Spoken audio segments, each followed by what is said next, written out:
Assalamualaikum warahmatullahi wabarakatuh.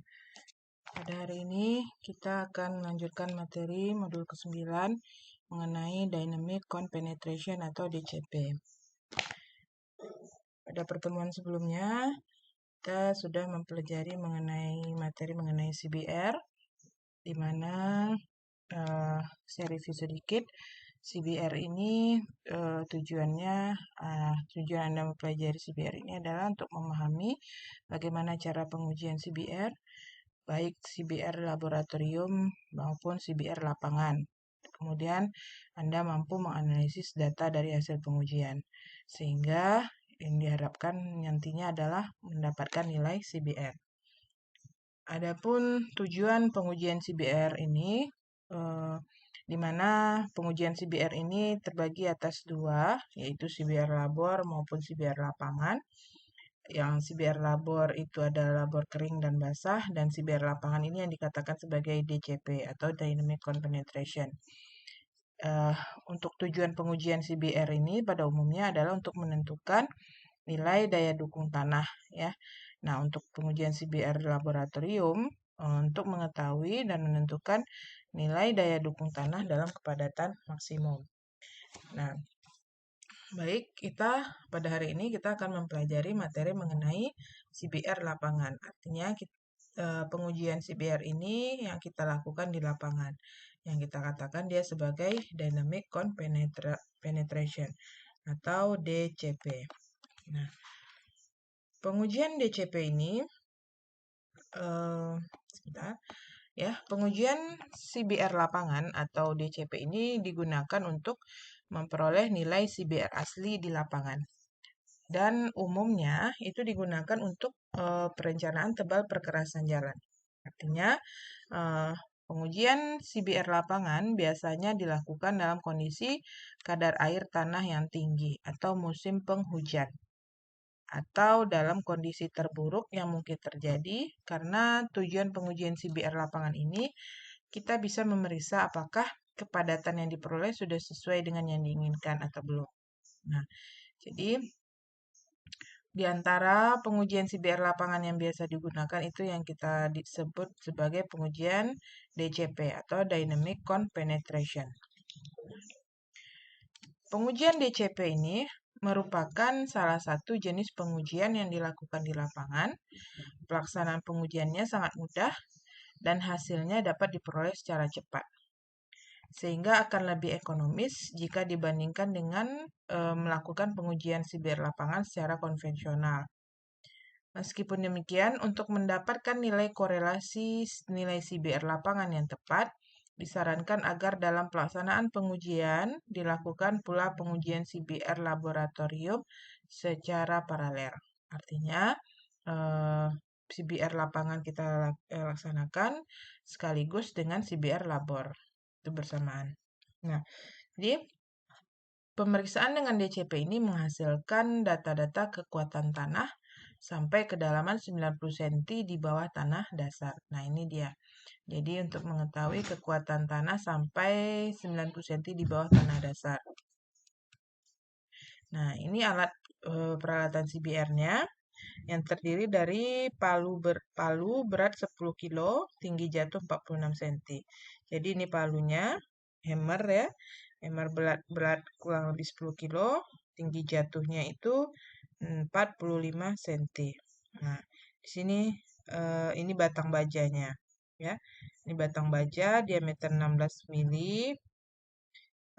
Kemudian konus bersudut 60 derajat atau 30 derajat. Ini konus. Konus ini letaknya di bawah nih. Di ujung batang baja di bawah ya, dengan sudut kemiringannya 60 derajat atau 30 derajat. Dengan diameter tengahnya sebesar 2 cm ya. Nah, batang baja berskala 1 sampai 100 cm. Artinya di sini ada penggarisnya nih, istilahnya skalanya ya. Skalanya 1 sampai 100 cm.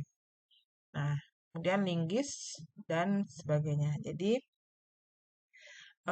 alat-alatnya itu tadi saya ulangi, ini palu beratnya 10 kilo.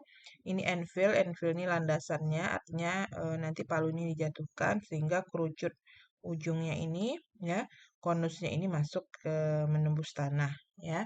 Dan berapa penurunannya itu, nah terbaca dari ini, dari penggarisnya ini ya. Nah, kemudian ini kalau dilepas ya alat-alatnya ya. Nah ini palunya.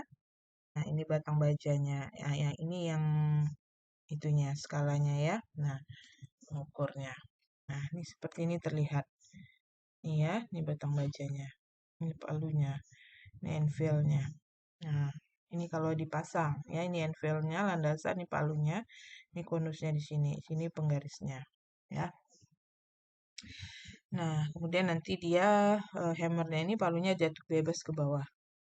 Di sini dia landasannya ke sini ya, di sini tertopang hammernya, sementara yang batang bajanya ujung konusnya masuk menembus tanah sampai paling ke dalam 90 cm sampai ke dasar tanah ya. Nah, bagaimana cara pengujiannya? Pengujiannya dilakukan dengan cara pertama naikkan palu atau menggeser sampai menyentuh bagian bawah pegangan dan jatuhkan dengan bebas sehingga palu mengenai anvil atau landasan. Dan jaga jangan sampai miring, artinya batang bajanya jangan sampai miring, juga dengan pengukurnya ya. Catat jumlah pukulan dan jumlah penetrasinya berapa senti ya. Penetrasi itu penusukan ujung konusnya itu berapa senti. Nah, pengujian ini dihentikan apabila jumlah minimum kedalamannya 70 cm ya, atau jumlah maksimum blow-nya 40 kali ya. Menaikkan palu menjatuhkannya yaitu 40 kali. Terus pada 10 blow terakhir tidak terjadi penurunan, artinya pengujian dihentikan. Artinya udah di 30 kali ya, blow-nya udah 30 kali, enggak juga turun, nah maka pengujian dihentikan. Untuk jumlah pukulannya, tergantung jenis tanahnya, kalau tanah lunak 2-5 pukulan. Kalau tanah keras 5-8 pukulan. Dan subbase yang lebih lunak 1-2 kali pukulan. Nah, ini foto pengujian di lapangan, pengujian di laboratorium tanah sipil kita ya di kampus. Nah, ini hammernya, ini anvilnya ya. Ini batang bajanya ini. Nah, ini pengukurnya. Nah, ini dia tampaknya pengukurnya seperti penggaris ya. Nah, skalanya dalam 1-100 cm. Nah, ini tampak jelasnya hammernya, ini anvilnya. Oke, jadi sketch pengujiannya pertama, persiapkan peralatan dan bahan ya. Ini apa nih? Artinya di sini tentukan lokasi untuk pengujian dan ratakan permukaan tanah sebelum melakukan pengujian. Nah, setelah itu letakkan posisi DCP-nya, alat DCP-nya. Setelah permukaannya rata ya dari rumput dan lain-lainnya, letakkan alat DCP-nya, kemudian ini mulai diangkat anvilnya, kemudian dijatuhkan. Sehingga lakukan pembacaan di beberapa titik secara zigzag. Artinya ini di lokasi di satu titik ya. Artinya setelah hammernya dijatuhkan ya, artinya dibaca penurunannya ya. Nah, dibaca penurunannya, kemudian setelah selesainya tentu di sini batasannya sampai 90 cm kan. Ya. Kemudian setelah itu diangkat alatnya, kemudian dipindahkan ke titik lainnya. Titik yang lainnya posisinya dari sini ke titik berikutnya itu posisinya zigzag ya, zigzag sejarak 1 meter. Dari sini ke titik berikutnya 1 meter, posisi zigzag ke kanan, ke kiri posisi juga 1 meter, kemudian seterusnya. Nah, setelah itu maka dapat datanya, Anda olah datanya, kemudian tarik kesimpulan. Nah, jadi saya lihatkan video pengujiannya biar lapangan. Pertama, bersihkan lokasi pengujian. Pak Yono ini pengisi tanah, labor tanah kita di kampus.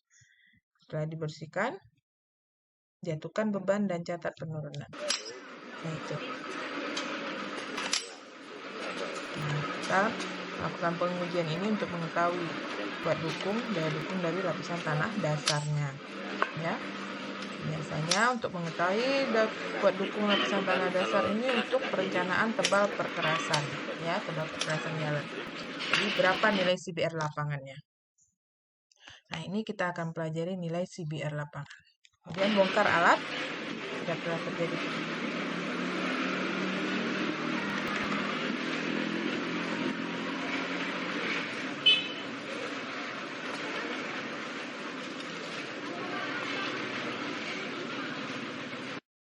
Oke. Oke, kita lanjut. Ya. Nah, penumbuk itu, hammer itu beratnya kurang lebih 90 lb atau 9,072 kilo, yang lebih kurang 10 kilo. Itu dijatuhkan dari ketinggian 20 inci atau 50,8 cm. Ya, tinggi jatuhnya 50 kurang lebih 51 cm. Dengan tinggi jatuhnya dengan bebas melalui sebuah pipa berdiameter 15 mili atau 16 mili yang ditahan oleh landasan atau anvil. Ujung pipa baja berbentuk kerucut dengan luas 1,6 cm luas dengan sudut puncaknya 30 derajat atau 60 derajat. Di Indonesia umum digunakan sudut puncak 30 derajat. Pengambilan tepat pengujian dilakukan secara zigzag dengan jarak 1–1,5 meter, sedangkan jumlah pukulan untuk tanah keras dan tanah lunak dibedakan, yaitu 2–5 pukulan untuk tanah lunak dan 5–8 pukulan untuk tanah keras. Tetapi untuk lapisan subbase yang lebih lunak, pembacaan kedalaman dilakukan setiap 1–2 kali pukulan. Nah, sekarang saya lihatkan contoh hasil datanya ya, data pengujian di lapangannya. Untuk di satu titik misalnya ini. Ini titik 1 ya. Bacaan pertama blow-nya masih 0 ya. Kemudian kita mulai bacaan pertamanya dengan blow-nya 2 kali pukulan ya. Kemudian blow berikut maka blow 2 kali pukulan ini pembacaannya 40 cm gitu. Nah, kemudian blow yang kedua kita tambah lagi 2 kali pukulan, maka total blow-nya jadi 4, maka penurunan yang kita baca itu 90 mili, bukan 40 cm ya, tapi 40 mili, kemudian 90 mili. Kemudian kita pukul lagi 2 kali pukulan, maka total blow-nya ada 6, maka penurunan yang terjadi itu kita baca dari alat pengukur mistarnya ya, penggarisnya itu 140 mili. Dan seterusnya sampai total blow-nya 24 sehingga penurunan yang terjadi itu 800 mili. Nah, di situ pengujian dihentikan dan nah ini hasil data pengujian di lapangannya. Nah, maka tahap berikutnya kita pengolahan data. Pengolahan datanya caranya yang pertama adalah itu kita dengan kembali lagi ke slide ya. Untuk pengolahan datanya ada 2 cara. Yang pertama secara kasar maupun secara halus. Untuk secara kasar, perhitungan nilai DCP dilakukan untuk tiap-tiap jumlah pukulan pada satu titik. Tiap-tiap jumlah pukulan pada satu titik. Setelah nilai DCP diperoleh, nilai tersebut diplotkan ke grafik DCP. Ya, sampai memotong garis nomor 1 sehingga diperoleh nilai CBR. Nilai CBR dihitung sampai jumlah pukulan terbanyak pada satu titik, kemudian nilai CBR dirata-ratakan sehingga diperoleh nilai CBR untuk titik pertama. Ya, maka nilai CBR untuk titik pertama sigma kedalaman dibagi sigma pukulan atau blow. Nah, ini rumus CBR-nya. Ya, sigma kedalaman dibagi dengan sigma pukulan ya atau sigma blow. Ini secara kasar. Pengolahan data untuk pengolahan data CBR secara halus itu ya perhitungan nilai DCP dilakukan dengan menggunakan lapisan atau layer. Ya, per layernya. Nah, bagaimana cara menaksir dan menentukan nilai CBR? Menaksir nilai CBR itu secara empiris, yang pertama. Kemudian dengan cara untuk CBR rendaman, rencana rendaman. Kemudian penentuan nilai CBR lapangan dengan menggunakan data DCP. Kemudian pengujian nilai CBR pada satu titik pengamatan, ya, dan CBR segmen jalan. Nah, baik, yang akan saya jelaskan di sini adalah kita menggunakan satu titik pengamatan, ya, untuk menentukan nilai CBR pada satu titik pengamatan.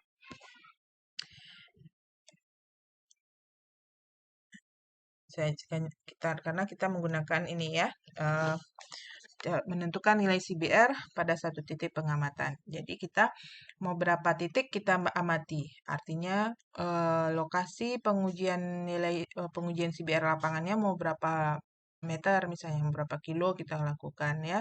Cek nilai DCP-nya.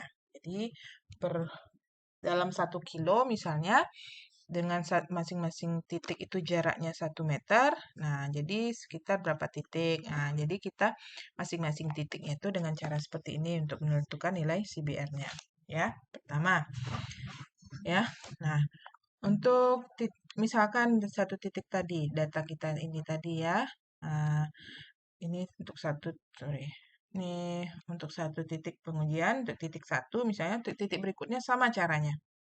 Nah, sekarang saya akan jelaskan ini dulu. Nah, seringkali jenis tanah dasar itu berbeda-beda. Iya, makanya kita beberapa titik kita uji. Nah, sehubungan dengan perubahan kedalaman pada satu titik pengamatan. Untuk itu perlu ditentukan nilai CBR yang mewakili titik tersebut. Nah, Japan Road Association tahun 1976 memberikan rumus sebagai berikut. Pertama, rumus CBR titik pengamatan H1 kali akar pangkat 3 dari CBR1, CBR lapisan tanah ke-1, ya, ditambah CBR lapisan tanah berikutnya sampai ditambah H tebal lapisan tanah ke N dikali akar pangkat 3 dari CBR lapisan tanah ke N. Dibagi 100 dipangkatkan 3. Ya, dimana H1 itu tebal lapisan tanah ke-1, CBR1, nilai CBR pada lapisan tanah ke-1, HN itu tebal lapisan tanah ke N, maka CBRN nilai CBR pada lapisan tanah ke N. Tebal total lapisan tanahnya yang diamati 100. Nah, maka dibagi 100 ya. Nah, maka untuk menghitung nilai CBR tiap lapisannya itu log CBR sama dengan 1,635 dikurang 1,29 kali log D. Ini D itu kedalaman penetrasinya ya untuk lapisannya per lapisnya. Nah, maka ini untuk sudut kerucut 30 derajat. Untuk sudut kerucutnya 60 derajat, log CBR sama dengan 1,635 dikurang 1,29 log D. Nah, yang membedakan di sini log D. Wait, sebentar. Maaf ya, ada kekeliruan dalam penulisan rumusnya ini ya. Jadi ini dia nilai untuk menghitung nilai CBR tiap lapis untuk sudut kerucut 30 derajat itu ini. Log CBR sama dengan 1,324 dikurang 1,125 log D. Dan untuk yang sudut kerucutnya 60 derajat 1,635 dikurang 1,29 log D. Oke. Nah, untuk tiap lapisnya ini, jadi kita ngitung nilai CBR itu untuk tiap lapis. Tiap lapis yang mana maksudnya ini ya? Ini dia. Jadi ini titik pengamatannya ya, titik pengamatan Anda. Di sini Anda letakkan alat DCP-nya. Kemudian Anda lakukan Anda penetrasikan, Anda pukul ya. Nah, kemudian jatuh di beberapa senti. Nah, untuk nilai CBR satunya itu misalnya di beberapa senti tertentu dengan kedalamannya adalah H1-nya, H1, maka nilai CBR-nya nilai CBR1 per lapisnya. Nah, ini per lapis satunya. Kemudian lapis keduanya ya dengan kedalaman H2, maka dapat nilai CBR 2-nya. Kemudian lapis berikutnya sampai lapis ke N, maka kedalamannya HN dan CBR-nya nilai CBR-nya nilai CBR ke N. Nah, sekarang bagaimana Anda mengetahui kedalaman lapis pertamanya? Ya, apakah dibagi-bagi? Misalnya dengan 800 mili tadi Anda bagi misalnya. Anda tentukan 3 lapis. Oh, tidak. Atau 5 lapis. Oh, tidak begitu. Nah, itu dari hasil pengolahan data ya. Nah, jadi nanti nilai per lapisnya itu dari pengolahan data, kemudian kita buat grafik. Nah, caranya seperti ini ya. Saya lihatkan contoh pengolahan data DCP-nya. Nah, ini. Jadi begini, ini kan kita sudah dapat nih data nih ya dari lapangan, data penurunannya ya sampai 800 mili. Kemudian kita buat grafik hubungan antara sigma blow dengan penurunan. Sigma blow ini total blow-nya, yang ini berarti ya, nih. Sampai total blow-nya 24 blow pukulan. Kemudian penurunannya ini sampai 800 mili. Kita tarik, kita buat kurva ya garis. Total blow yang pertama misalnya 2. Blow yang pertama 0 di sini 0. Blow yang kedua 2 di sini, maka penurunannya 40 cm, 40 mili. Blow yang ketiga 4. Nih. Maka 90. Sini dia titiknya. Nih. Kemudian blow yang kelima 6. 6 pukulan, kedalaman 140 ini dia. Nah, 6,140. Dan seterusnya sampai dia di sini. Blow 24, kedalaman 800. Nah, maka kita akan mengetahui tebal lapis pertamanya itu. Nah, Anda tarik garis linier dari titik-titik tersebut. Misalnya, titik ini bisa ditarik garis linier sampai ke sini. Kalau yang ini tidak bisa. Kalau yang ini kita buat lagi garis linier. Nah, artinya saya ulangi. Ini kita titik-titik sampai di sini, ini bisa kita tarik dalam satu garis linier. Sampai di sini. Sampai titik ini. Kemudian dari titik ini kita tarik lagi garis dalam satu garis linier. Titik ini. Bisa nggak ini kita tarik dalam satu garis linier? Oh, ternyata bisa. Berarti dari titik 1 ini ada 2 layer. Ini layer A, ini layer B. Artinya per layer ini per lapis. Layer ini lapis A, ini lapis pertama, ini lapis kedua. Atau ini lapis A, ini lapis B. Nah, jadi ada 2 lapis dia. Jadi ada 2 lapis. Lapis pertama kedalamannya adalah ini sampai di sini. Ini berapa nih? Di titik ini. Ya, di 18. Ya, di 18 sampai kedalaman 460 ya. Nah, ini layer pertama. Lapis pertama. Lapis kedua dari 140 dari kedalaman 14 sorry. Dari penurunan yang terjadi itu 460 sampai 800. Berapa tebalnya? Nah, kedalaman lapis keduanya. Maka caranya untuk mengetahui nilai DCP layer pertama per lapis ya, maka masukkan ke rumus ini tadi. Rumus ya, ini.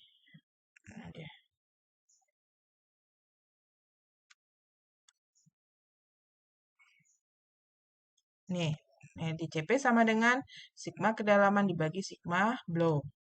Maka sigma kedalaman dari titik 1 ke titik 2, sigma kedalamannya berarti kedalamannya 460 dikurang 0, ya. Akhir kurang awal, kalau sigma ya. Kemudian dibagi dengan sigma blow. Sigma blow-nya berarti ini dari 18 ke 0. Ya, dari 0 ke 18, berarti 18. Berarti dibagi, maka dapat nilai DCP layer A-nya 25,5 mm per blow, per pukulan. Jadi 25 mili atau 2,5 cm per pukulan dia turun. Ya, nah. Kemudian yang layer B ini, nilai DCP layer B ini adalah sigma kedalaman dibagi dengan sigma blow. Sigma kedalamannya berarti kedalamannya dari 460 ini dengan 800. Maka 800 dikurang 460 dibagi dengan sigma blow. Blow-nya dari 18 sampai ke 24 ya, sini ya. Berarti 24 dikurang 18. Maka DCP layer B-nya 56,67 mili per blow atau 5,6 cm per pukulan. Maka DCP rata-rata dari dua layer ini yang dirata-ratakan 25,55 ditambah 56,67 dibagi 2. Maka hasilnya adalah 41,11 mm per blow. Nah, ini dapat nilai DCP rata-rata dari seluruh layer. Ya, ini ada dua layer di titik 1. Setelah dapat DCP, lihat grafik hubungan antara DCP dengan CBR. Nah, grafiknya yang ini, grafik DCP dari TRRL atau Transport and Road Research Laboratory. Ya, ini grafik DCP-nya. Maka DCP-nya tadi didapat berapa? 41,1. 41 DCP-nya di sini. Ini 10, 20, 30, 40. 40 di sini, tarik 41 ya, tarik sedikit. Maka tarik ke sini. Inilah nilai CBR-nya. Berapa persen? Ini 1, 2, 3, 4%. Maka dapatlah nilai CBR 4%. Nilai CBR apa? CBR lapangan. Nah, itu dia. Nah, jadi kembali lagi ke slide. Ya.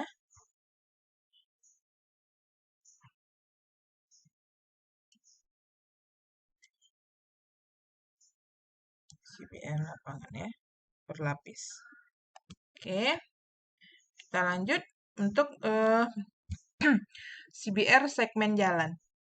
Nah, jadi untuk setiap segmen mempunyai nilai CBR yang mewakili daya dukung tanah dasar dan digunakan untuk perencanaan tebal lapisan perkerasan segmen tersebut. Jadi, nilai CBR segmen ini dapat ditentukan dengan mempergunakan cara analitis atau grafis. CBR segmen sama dengan CBR rata-rata dikurangi CBR maksimum dikurangi CBR minimum dibagi R. Nah, cara analitis dalam hal ini nilai R tergantung jumlah data yang terdapat dalam satu segmen. Lihat tabel 3 ini. Misalnya nilai-nilai R untuk CBR segmen, jumlah titik pengamatan misalnya ada 2. Nilai R-nya ini. Nilai titik pengamatan sampai 5, 6, 7, 8, 9, 10. Nilai R-nya ada diketahui 3,18 untuk nilai titik pengamatannya lebih dari 10. Nah, kemudian dengan cara grafis, langkah-langkah pengerjaannya, cara grafis dari Ditjen Bina Marga, pertama tentukan nilai CBR yang terendah. Kemudian tentukan beberapa banyak nilai CBR yang sama atau lebih besar dari masing-masing nilai CBR dan kemudian disusun secara tabelaris, mulai dari nilai CBR terkecil sampai yang terbesar. Kemudian angka terbanyak diberi nilai 100%, angka yang lain merupakan persentase dari 100%. Kemudian buat kurva hubungan antara harga CBR dan persentase jumlah tadi. Dan nilai CBR segmen adalah nilai pada keadaan 90%. Ini saya bacakan aja dulu ya. Nanti untuk lebih jelasnya dari contoh soal, ngikutin langkah-langkah ini. Ya. Nanti saya akan bahas contoh soalnya dengan cara yang segmennya, CBR segmen. Jadi kesimpulannya, nilai CBR digunakan sebagai metode perencanaan perkerasan lentur atau fleksibel pavement, jalan raya, dan lapangan terbang. Tebal bagian perkerasan ditentukan oleh nilai CBR. Jadi berdasarkan cara mendapatkan contoh tanah, CBR di bagian atas CBR labor dan CBR lapangan. Nah, ini grafik DCP yang digunakan. Ini contoh 2 nih. Saya akan menjelaskan contoh 2 menggunakan menentukan nilai CBR segmen jalan ya. Nah, jadi dari hasil pemeriksaan daya dukung tanah dasar sepanjang jalan dapat diperoleh nilai CBR.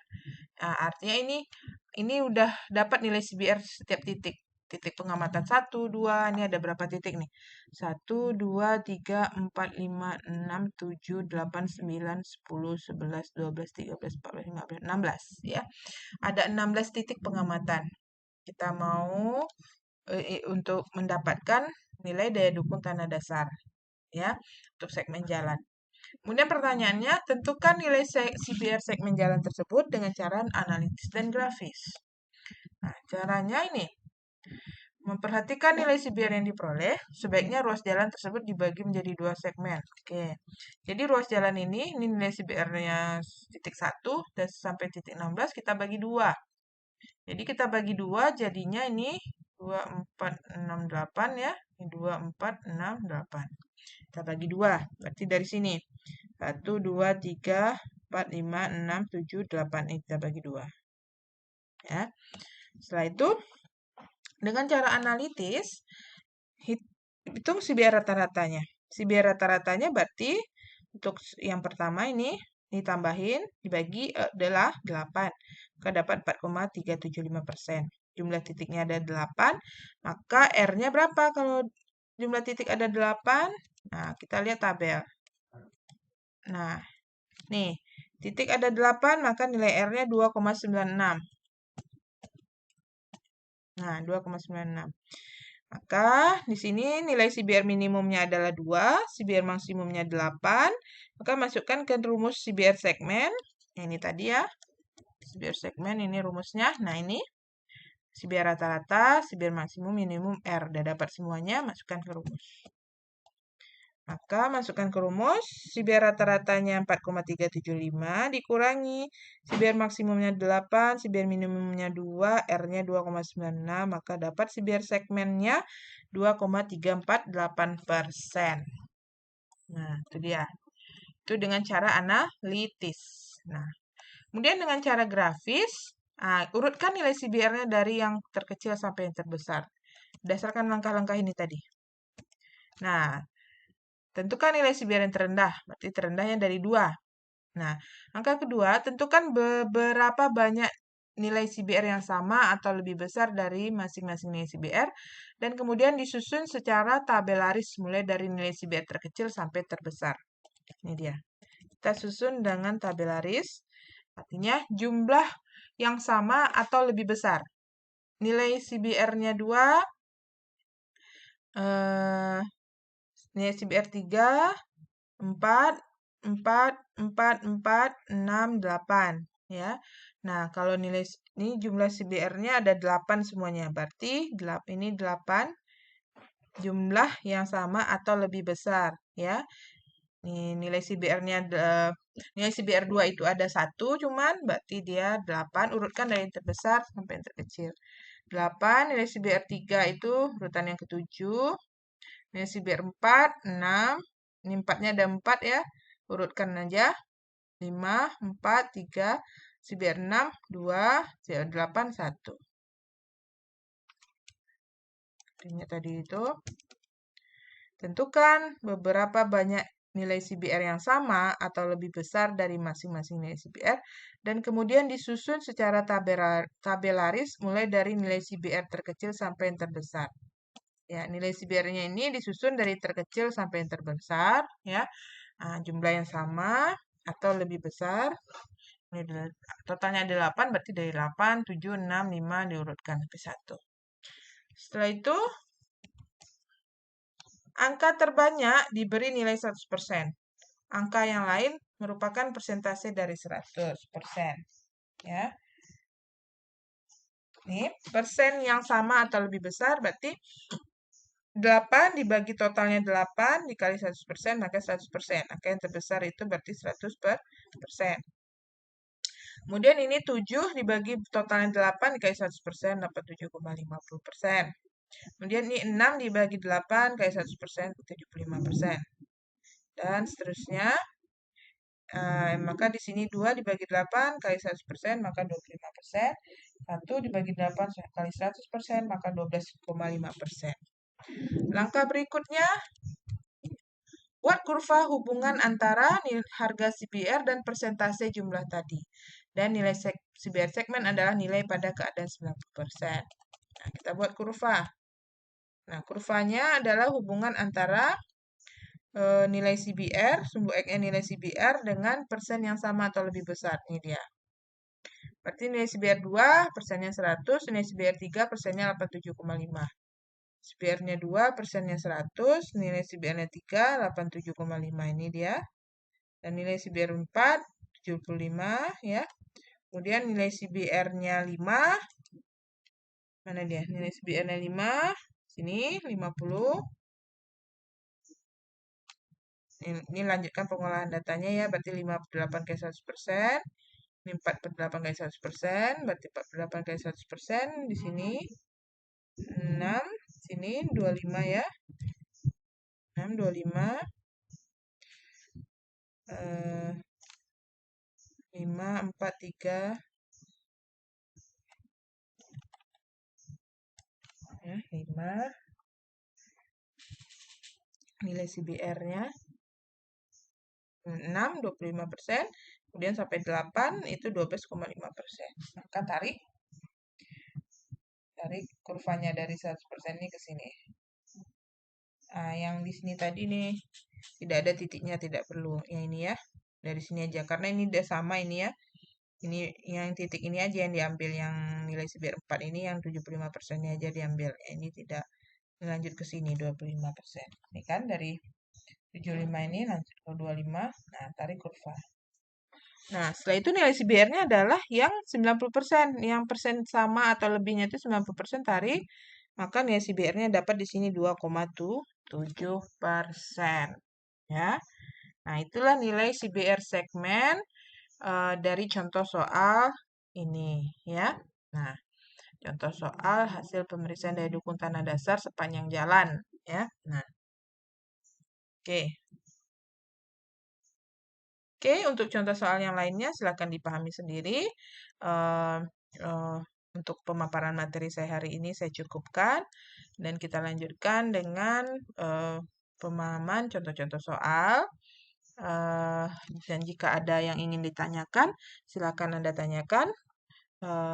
Lebih dan kurang saya mohon maaf. Wabillahi taufiq wal hidayah. Wassalamualaikum warahmatullahi wabarakatuh.